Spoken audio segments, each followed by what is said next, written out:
तो गोसाई जी की आज्ञा तो पहले से ही थी।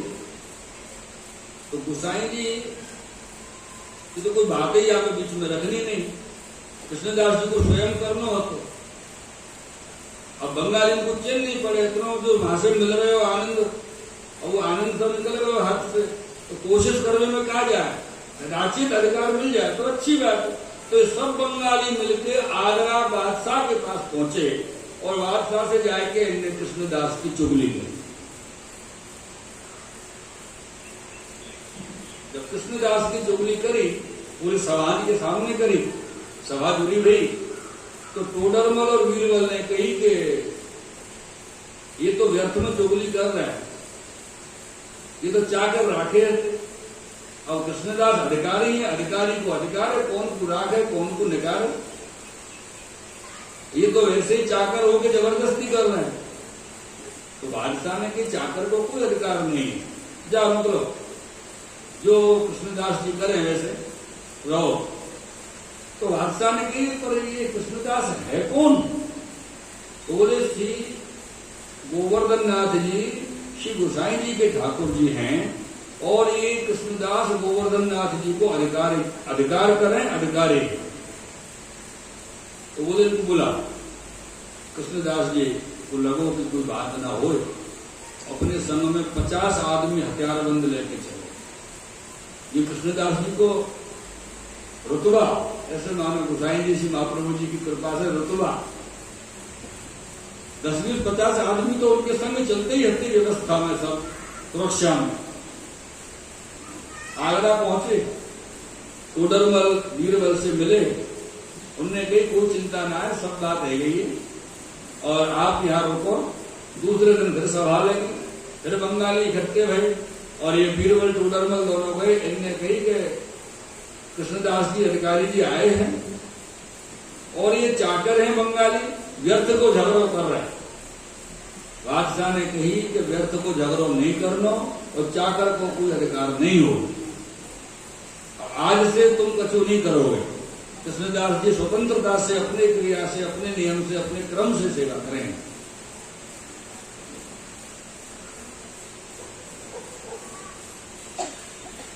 क्योंकि कृष्णदास जी को मन बंगाली ने राख दियो तो ना है, तो वो नहीं राखेंगे। सब बेचारे बंगाली निराश होकर वहां से वापस चले। अब तो कछु होना नहीं है, तो वापस कृष्णदास जी श्री गिरिराज जी पधारे गोवर्धन नाथ जी के मंदिर में।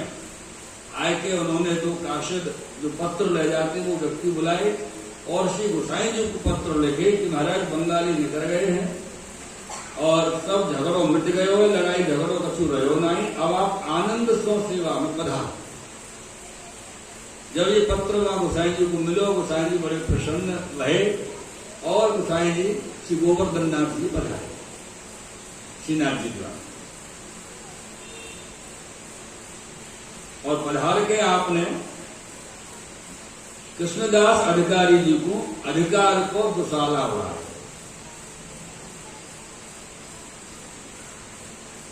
और कहेगी कृष्णदास तुमने बड़ी सेवा करी और ये जो कार्य भयो है ना, ये तुमसे ही बने और कोई से नहीं बने।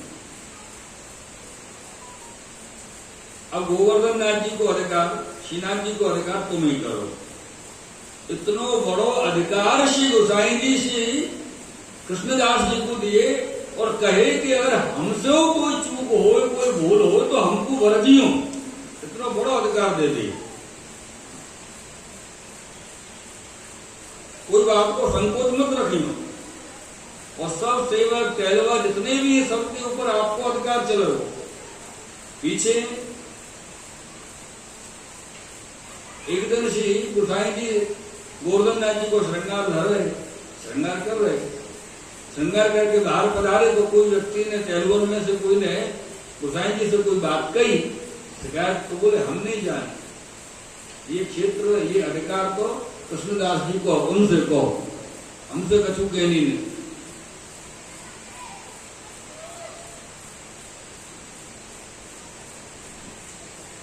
क्योंकि वो जो चाहेंगे वो करेंगे, सब अधिकार उनको। तब श्री गोवर्धन नाथ जी के लिए और श्री गोसाई जी के लिए कृष्णदास अधिकारी जी साष्टांग दंडवत प्रणाम किए। सबसे पहली बार अधिकारी जी की गादी लगने लगी।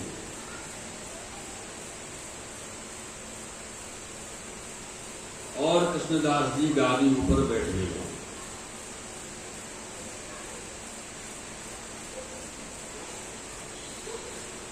और बात यह है,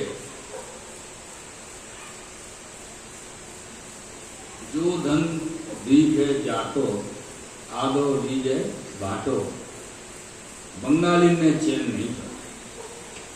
जो बंगाली ने सुनी के गोसाई जी पधारे गोवर्धन नाथ जी में सेवा श्रृंगार कर रहे हैं, तो बंगाली फिर आए। जा रहे हो, अगर मौका मिल जाए रख ले सेवा में तो रख ले, कोशिश करवे में कहा हर्जे।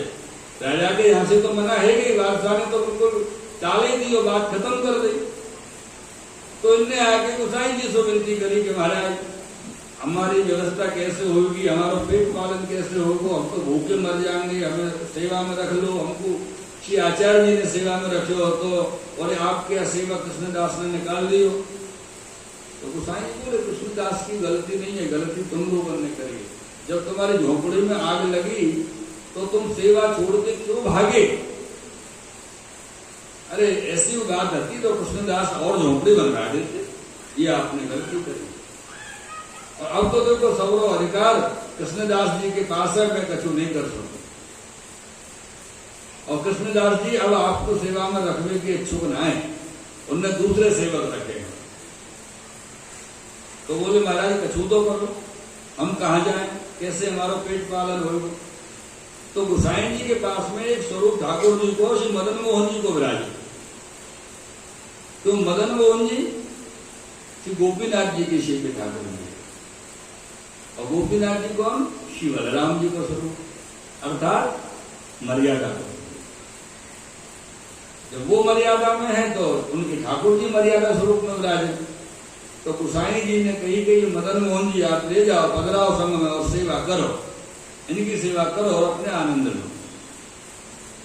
गोसाई जी जानते कि बंगाली मर्यादा की सेवा करें और स्वरूप मर्यादा की सेवा को है, और झगड़ों मिटा दी गोसाई जी ने, ठाकुर जी पधराए। तो बंगाली वृंदावन में आके मदन मोहन जी की सेवा कर रहे। तत्पश्चात श्री गोसाई जी ने सांचोरा और गुजराती ब्राह्मण ये जो हते सब भीतरिया रखे, मुखिया जी, भीतरिया जी, बाल भोगिया, जलघरिया, सब सांचोरा ब्राह्मण, गुजराती ब्राह्मण।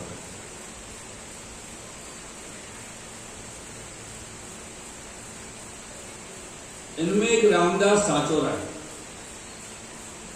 ये गुजरात में रहते।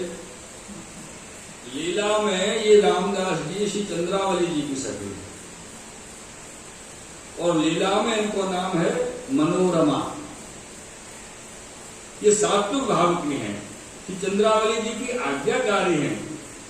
जैसे श्री स्वामी जी और श्री ठाकुर जी की लीला के मध्य ललिता जी मध्या हैं, परम चतुर हैं। तो गोवर्धन नाथ जी के कृपा पात्र ललिता जी रूप कृष्णदास तो सब थोर हुकुम करें, अधिकारी वेदन को हुकुम चले। ऐसे ही मनोरमा रूप सो रामदास मुखिया भीतरिया श्री गोसाई जी के आगे सब टहल कर, रामदास ये सब टहल सेवा कर। ये मनोरमा गुजरात में सांचोरा ब्राह्मण के घर में जन्मे, और जब ये 20 वर्ष के भये तब इनके माता पिता देह छोड़ गए, मृत्यु पाई। मेरे प्रियजनों,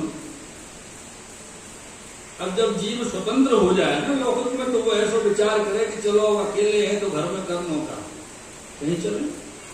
तो इनके मन में विचार आया कि रणछोड़ जी दर्शन करे आओ। और जब रणछोड़ जी दर्शन को गए तो वहां श्री आचार्य जी के दर्शन हुए, और वहां समय श्री आचार्य जी कथा कह रहे। जब श्री आचार्य जी के दर्शन इनको है, श्री आचार्य जी के श्रीमुख से कथा को श्रवण करके रामदास जी को ज्ञान है गया। काय को ज्ञान? श्री आचार्य जी को और अपने स्वरूप को, कि मैं आचार्य जी कौन है और मैं कौन जीव हूं, ऐसे कर। तब इन्हें पतो चल गई, खबर पड़ गई कि आचार्य श्री वल्लभाचार्य जी, श्री महाप्रभु जी साक्षात ईश्वर हैं, साक्षात ईश्वर। इनकी शरण जाए तो कृतार्थ हो। ये मन में निश्चय करके आचार्य जी से आप विनती किए। जब आचार्य जी कथा कह चुके, दंडवत करी, विनती करी, और आचार्य जी ने कही कि जाओ नहाया। तभी रामदास नहाए। आचार्य जी ने रामदास को नाम निवेदन करवाए। फिर श्री रामदास को कही कि अब तुम भगवत सेवा करो। तो रामदास जी ने कही कि मेरे पिता के ठाकुर जी है, आप आज्ञा करें तो लाऊं। तो ये अपने पिता के ठाकुर जी लाए। श्री महाप्रभु जी ने ठाकुर जी को पंचामृत कराए, पुष्ट करा के सेवा पधराई।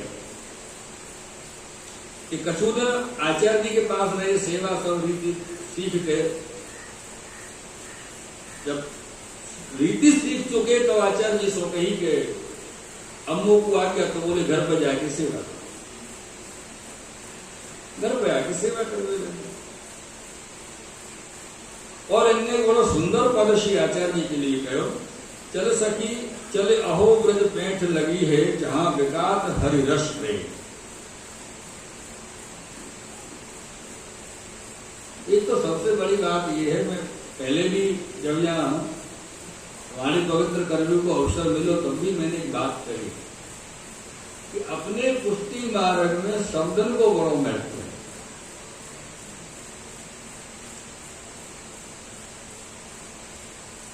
ये कह रहे हैं ब्रज में पैंठ लगी है, जहां विकात हरिरस प्रेम। ऐसी वस्तु को आनंद को अनुभव भयो जो पूरी दुनिया में और पूरे ब्रह्मांड में ब्रज के अलावा कहीं नहीं मिले। ऐसे भाव में रामदास जी मग्न रहे और आचार्य जी खूब प्रसन्न इनसे रहते। और एक अपने घर जाके जब सेवा करने लगे तो एक दिन कोई वैष्णव इनके यहाँ आयो और इनके पास कुछ दिन रहे हो। तो रामदास जी ने कही कि आपने बड़ी कृपा की, नहीं वैष्णव को संग तो बड़ा दुर्लभ है, आपको संग भयो तो बड़ा आनंद भयो, आप यहाँ पधारे। तो वैष्णव के मन में विचार आयो कि नहीं भैया, अगर संग करनो है तो संग करवे लायक तो श्री महाप्रभु जी के सेवक हैं श्री पद्मनाभ दास जी, जो कन्नौज में रहे। तुम वहां जाकर उनको संग करो। अब तो इनके मन में रामदास जी के में लगी कि मैं कब कन्नौज जाऊं और कब पद्मनाभ दास जी को संग करूं।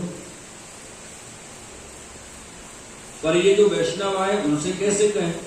तो वो वैष्णव 2-4-5 दिन रुक के बिलाव है।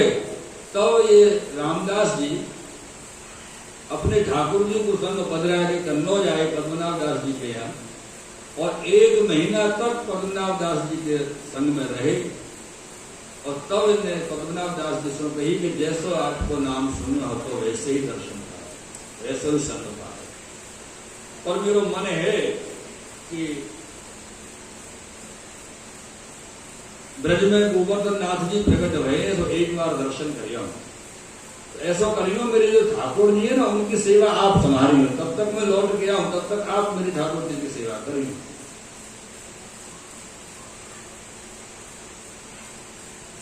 ये पद्मनाभ दास जी की बात, रामदास जी की बात है। अपन के मन में ऐसा कबो हो, अपन के संग में नहीं।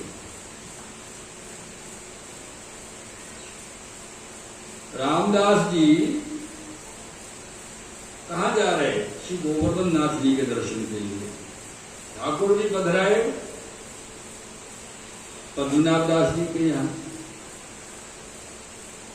और हम तो 2 दिन 4 दिन 10 दिन 8 दिन को कोई काम हो या बाहर घूमने फिरने जाना हो कि चलो हमारा मंडल जा रहा है, अब की बार तो कर्नाटक में जाएंगे घूमने के लिए। दक्षिण में बहुत जाना लोग घूमने बोले, वहां की पहाड़ी हरियाली, आ हा हा। और इतने दिन घूमा, इतने दिन ठाकुर जी को तो याद ही नहीं आया कौन को बदला के आए अपन।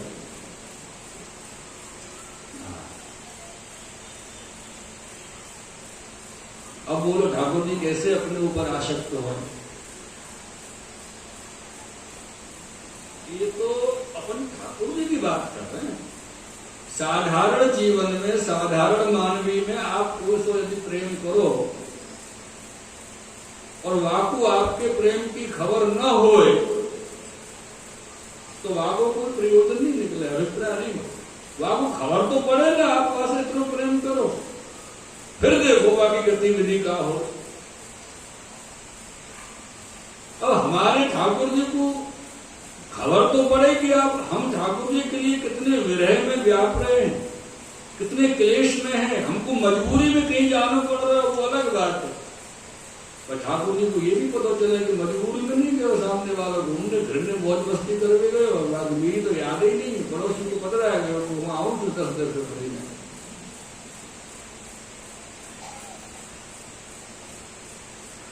यानी कि वो इसलिए अपने भीतर नहीं हो।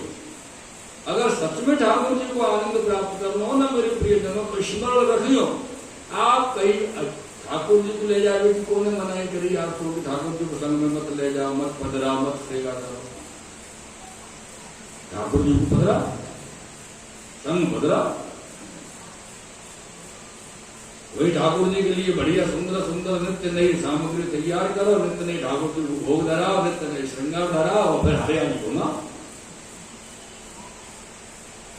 वरना हमें तो બધા સંઘમાં 20-25 માણસ છીએ ને એટલે બધા સાથે આપણે ભાવે નહીં, બધા લોકો નીકળે જાય સવારે 8 વાગે ઠાકોરજી ક્યારે પહોંચીએ અમે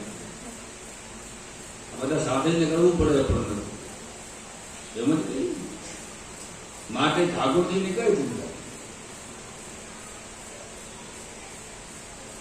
પેલા બધા જે સાથના લોકો છે ને એની ચિંતા વધારે કરવી ઠાકોરજીની ચિંતા શા માટે કરવી એ તો આપણે પોતાની મારી ચિંતા કરતા હશે आम ना विचार हो क्योंकि इस ध्यान रखिए जैसे गुरुदेव नित्य अपने वचनामृत में एक बात कहें कदाचित आपने ध्यान दिया हो तो कि अपने हृदय के ठाकुर आपके घर पधरा है तो अपने हृदय में कौन से ठाकुर है जो गोवर्धन नाथ जी है वही तो गोवर्धन नाथ जी कौन है अखिल ब्रह्मांड नायक है गौरव नायक है वैकुंठाधिपति है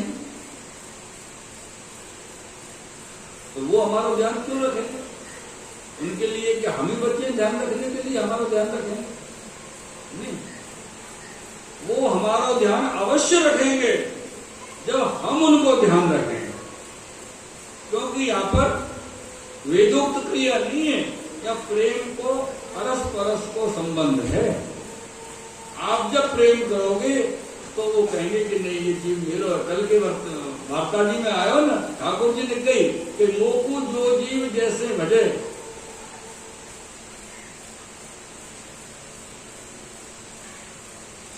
मैं वाकू वैसे ही भजूं अब आप ये समझ लो कि आप अगर सेवा ठाकुर जी की कर रहे हो और घूम गए 5 दिन 15 दिन कहीं जा रहे हो चलो छड़े तो छोड़ो ब्रज में जा रहे हो गोकुल वृंदावन गिरिराज जी कामवन मधुवन कमोदवन भोलावन और जब लौट के आए तो जहां में थोड़ा सा भाव है वो तो करे वो आनंद आ गए ब्रज की यात्रा करके और जहां में थोड़े से भाव थोड़े से की बात कर रहे हैं वो ना हो ज्यादा भाव की तो बात ही ना वर्तमान कोई कोई के ऊपर हो या श्री गुरुदेव कृपा करें श्री ठाकुर कृपा करें थोड़ा सा भाव है वो बाकी भीतर न हो तो वो आके फिर चर्चा करे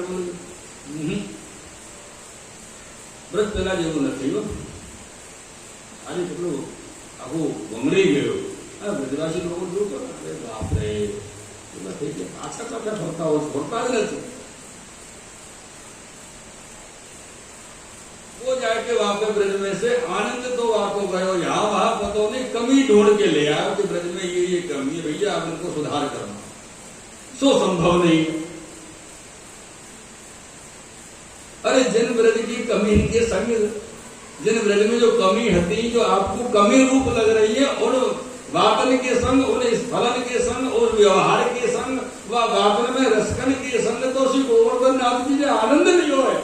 तो आप अपने आप को गोवर्धन नाथ जी से विशिष्ट समझ रहे हो कि ब्रजवासिनी में, ब्रज में ये कमी है, सा गंदगी बहुत रहे।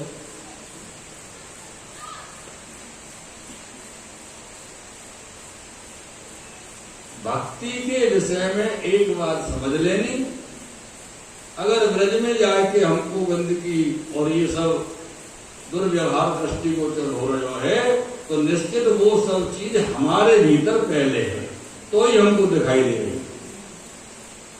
और हमारे भीतर यदि आनंद भरो भयो ब्रज को लेके, ब्रजवासी को लेके, वल्लभ को लेके, ठाकुर जी को लेके, तो बोले हमको वापस में गंदगी और ये सब नजर नहीं आवे, वो फिर तो आनंद ही आनंद आवे। एक वैष्णव की बात आवे ना, बेचारो निष्कंचन है तो वाको मन बहुत रहे तो ब्रज में जाए हो। एक वैष्णव हो तो बहुत पैसा वाला हो, तो द्रव्यवान धनवान है तो वाको मन बहुत रहे तो। अब एक तो याली ब्रज नहीं जा पा रहे हो कि बाके पास भाड़े किराए को पैसा नहीं, एक याली ब्रज में दर्शन करोगे नहीं जा पा रहे हो कि बाके पास जाओगे तो समय ना, काम इतना व्यापार बिजनेस इतने बाकी फैले हुए, तड़प दोनों रहे और दोनों ही नहीं जा पा रहे। तो द्रव्य वाले व्यक्ति ने निष्कंचन वाले वैष्णव से कही कि भैया आपको एक सेवा कार्य करना है। क्या करना है? तो बोले आपको ये करना है कि हर थोड़ी देर में मेरे पास आके आवाज लगानी है, बोले भैया जी गोकुल कब चलोगे? और बोले तो ऐसे बोलने को ही मैं तुम्हारी जो है पितृद्रव्य की सहयोग सेवा करता रहूंगा।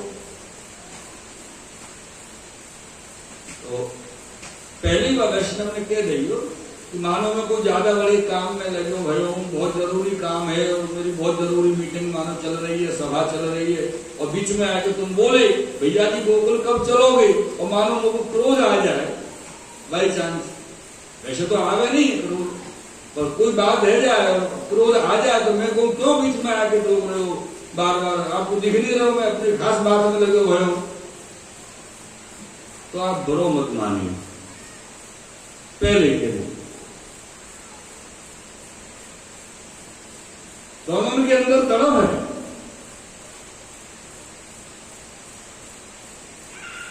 ऐसे एक वैष्णव बेचारे जिनको व्रज जाते, द्रव्य नहीं है तो द्रव्यवान वैष्णव ने कही कि चलो तुम ब्रज जाओ और मैं आपको ब्रज जावे को आवे जावे को खर्ची जो खर्चा होगा 50-100 रुपया 200 400 500 वो मैं सब आपको अपनी तरफ से दूंगा।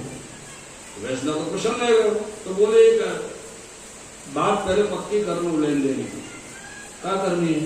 तो बोले ब्रज में जितनो कितनो जाना चाहो, बोले 1 महीना ब्रज की यात्रा करना चाहो, कितनो खर्चा आवे, जो भी आने वाला समय में 50-100 रुपये बेचारे बताए होंगे, कितना खर्चा आवे वो मान लो 100 रुपये, तो ठीक है ये लो 100 रुपये, पर शर्त ये है कि ब्रज से लौट के पूरे पुण्य को संकल्प मुंह को करना पड़ेगा, जो पुण्य दान धर्म में करोगे ब्रज में जाएगा। अरे करम फूट बाबरे वाने के भैया तुम कहो तो पहले संकल्प कर जाओ, ब्रज जावे से पहले कि ब्रज जा रहे हो जितनों में वहां पर पुण्य धर्म और जो सब करो वो दान धर्म वो सब वो संकल्प पहले ही करे जा रहे, और जो कुछ मेरो हो पीछे को पुण्य कर्म वो तेरो। और वो व्यक्ति बोलो कि कैसा भाग रहे हो वैष्णव इतना जा रहे हो और सब करके आ रहे हो, माने द्रव्य दियो वो गयो ब्रज में 1 महीना 1.25 महीना आराम से पूरे ब्रज की यात्रा करी, आनंद लिए, सब महाप्रभु जी के स्थल, गोसाई जी के स्थल, ठाकुर जी के स्थल, लीला के स्थल, गिरिराज जी, वृंदावन, गोकुल, मावन, लोवन, कामवन, मधुवन, कुमोदवन, भोलावन, सब वनन में घूम लिए, लौट के विचारो आयो आगे भगवत स्मरण जैसी कृष्ण करीबा वैष्णव से जाने द्रव्य दियो, बोले आएगे, बोले हाँ जी आएगे, तो बोले संकल्प करो, कितनो दान सब कियो आपने? बोले हाँ लो। माने हाथ में जल लियो, ओम श्री विष्णु श्री विष्णु श्री विष्णु वर्दे तस्य ब्रह्मण द्वितीय प्रार्थे श्वेत वाराह करके रोणेश्वरवनम प्रविष्टामि जगतमे कलियुगे कली प्रथम चढ़े करके वाले संकल्प कर दियो अपने सब जो पुण्य धर्म बाकी हते, और संकल्प करके बड़ो प्रसन्न भयो, आनंदित भयो। तो वह व्यक्ति ने, सामने वाले वैष्णव ने, वह वैष्णव से कही क्यों भैया तू बाबरो है जो हंसकाई क्यों रहे हो? अरे तेने तो मिलो का ये बता। 1 महीना ब्रज में डोलो, पूरे काम तुराई करी, सब लोग पुण्य कर्म करी, मुझको संकल्प कर दियो तो का मिलो। तो बोले बाबरे या पुण्य को कहा करता हूं, जो आनंद मैंने लियो वो तो थोड़ी मिला, क्योंकि ना तो आनंद को संकल्प है सके और ना आनंद को व्यवहार है सके कि मैं निकाल के हृदय में से आपको दे दूं अपना आनंद। जो आनंद भाव हो तो वो तो मैंने ही अनुभव किया, आनंद तो मैंने ही लियो। वो जो है वहां को कैसे? तो ये ब्रज को जो भाव है, ठाकुर जी के प्रति जो भाव है, या रामदास जी कह रहे कि मैं श्रीनाथ जी के दर्शन करके आऊं, आप सेवा पहुंची हो। और जब गोवर्धन नाथ जी रामदास जी आए तो श्री महाप्रभु जी ने, श्री आचार्य चरण ने उनको श्री ठाकुर जी को भीतर या की सेवा सौंप दे। अब वो गोवर्धन में रह गए, ठाकुर जी वहां और रामदास जी यहाँ। कछु समय पीछे जब पद्मनाभ दास जी को शरीर भयो तो पद्मनाभ दास जी के ठाकुर जी और इनके ठाकुर जी सब आए कि गोवर्धन नाथ जी की गोद में विराज।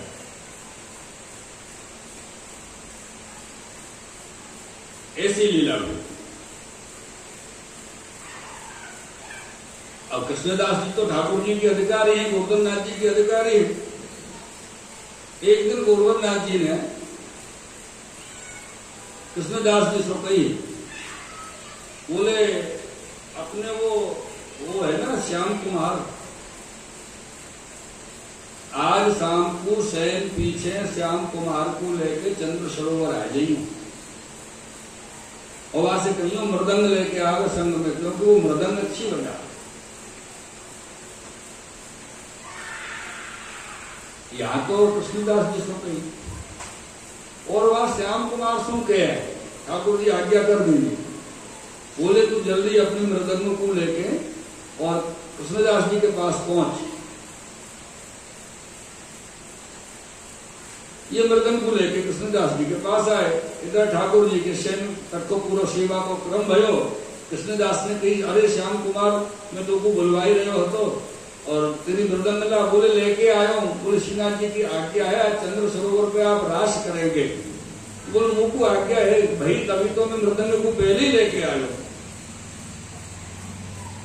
जब वो मृदंग को लेके आए मेरे प्रियजनों, तो श्याम कुमार और कृष्णदास जी दोनों चंद्र सरोवर आए तो देखे तो ठाकुर जी, स्वामी जी, सब सखी मंडल पहले से वहां पर विराजमान।